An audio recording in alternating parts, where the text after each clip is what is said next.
Adults keep saying we owe it to the young people to give them hope. But I don't want your hope. I don't want you to be hopeful. I want you to panic. I want you to feel the fear I feel every day. And then I want you to act.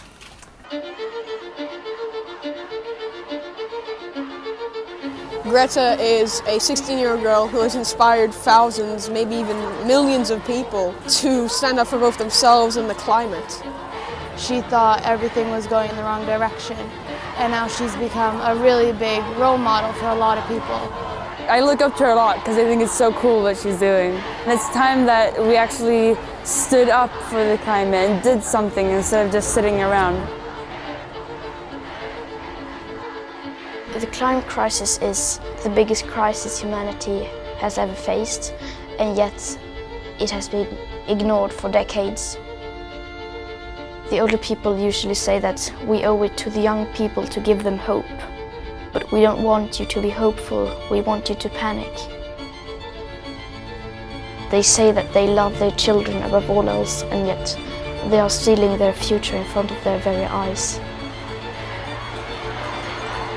The leaders should know that change is coming, whether they like it or not.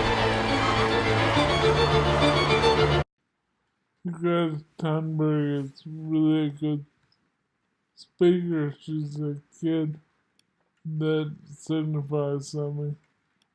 Probably that must pay attention because we need a symbol to hang on to, some kind of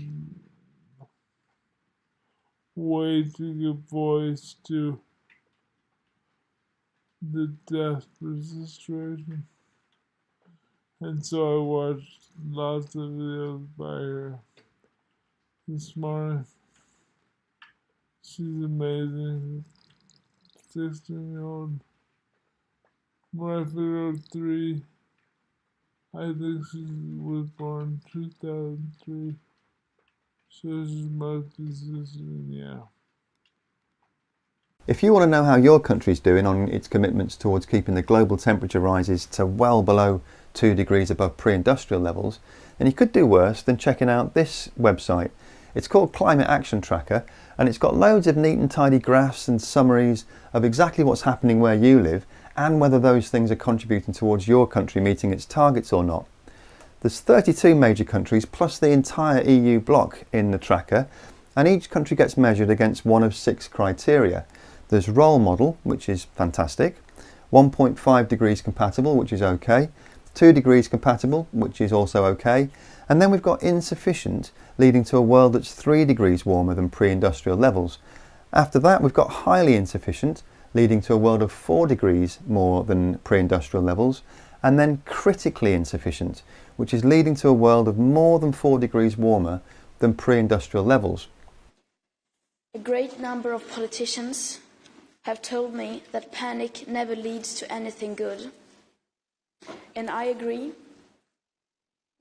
To panic unless you have to is a terrible idea. But when your house is on fire and you want to keep your house from burning to the ground, then that does require some level of panic. When I first heard about this, I was kind of down on the idea of governments being what we protest against. I mean, government signed the Paris Accord. That's what they're upholding the Accord. Well, that in question, and really finds me pretty bad. But anyway, the governments aren't really the thing. It's the 50 corporations that cause 75% of the greenhouse gases. They should be protested against first.